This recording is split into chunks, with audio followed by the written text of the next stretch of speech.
I'm stood near Big Ev's, who is currently eating his breakfast. So obviously he came back with a good run back at York, winning quite well. And so now all roads lead to Ascot in the King Charles. It looks a very hot race, but hopefully we'll be going there with a very live chance. Came out of the York race really well. I don't think he had a very hard race there. I mean, he fluffed the start, which is very unlike him. But Tom was very cool on him and gave him a sort of good ride, and he didn't really have a hard race there. Big Ev simply has too much class. He's given him weight and he's given him a beating. He'd have gone to York probably 95%. I mean, we weren't fully tuned up for that. I mean, we're only really using it as a prep run for Ascot. We would take one step at a time. I mean, obviously, we'd like to go back to the Breeders' Cup with him. So if everything goes to plan between now and then, that'd probably be the aim, and I would imagine that'd end up being his last race.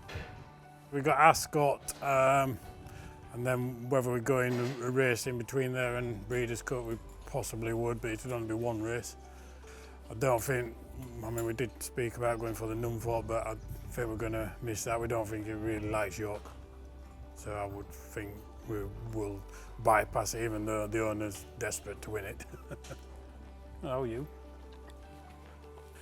Yes, obviously Big Ev's went through Book 2 yearling sales, and I know he's got a half-brother by Earthlight going through the Tattersalls sales this year. So we no doubt we will have his eye on that. Micky Cleere bought him at the Tattersalls yearling sales. And obviously he went over to Ireland. And then Conor Quirk found him at Micky Cleere's. He was supposed to go to the sales. I'm not sure why he didn't go. I think they had some sort of issue, and so he missed going to the sales. And Conor had been to see him and offered him up to Paul Teasdale. And then he sent me a video of him working, and I just said to Paul, yeah, I think you want to be buying him. He looks a nice sort.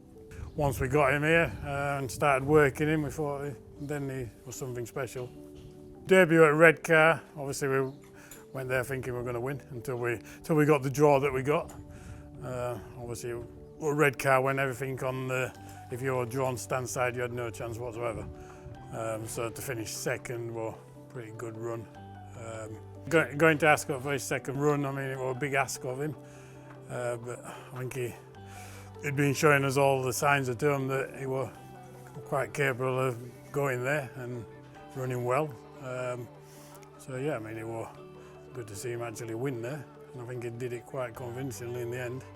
But it's Big Ev's for a big shock in the Windsor Castle. I think probably his best performance was probably Goodwood in heavy ground, because he absolutely hated the ground, but he was tough as anything and sort of showed his good attitude to actually sort of tough it out and go and win there. Big Ev's and Pura Sangue, nothing in it on the run to the line. Big Ev's has just won the Vulcan. Well, a guy there from America who was sort of from the Breeders' Cup, and he sort of basically tried persuaded together. But at the time we thought it told us that it was the race we'd won at Goodwood, you win and you're in, and obviously it wasn't. We ended up having to pay to get to the Breeders' Cup, but it was worth it, just amazing. I mean, it was hard to believe that we actually went there and did it, to be fair.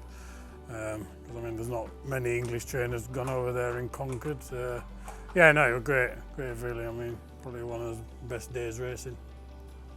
You're coming back to bite me again? Yeah, we're talking about you. I mean, he's up there with all the best, definitely.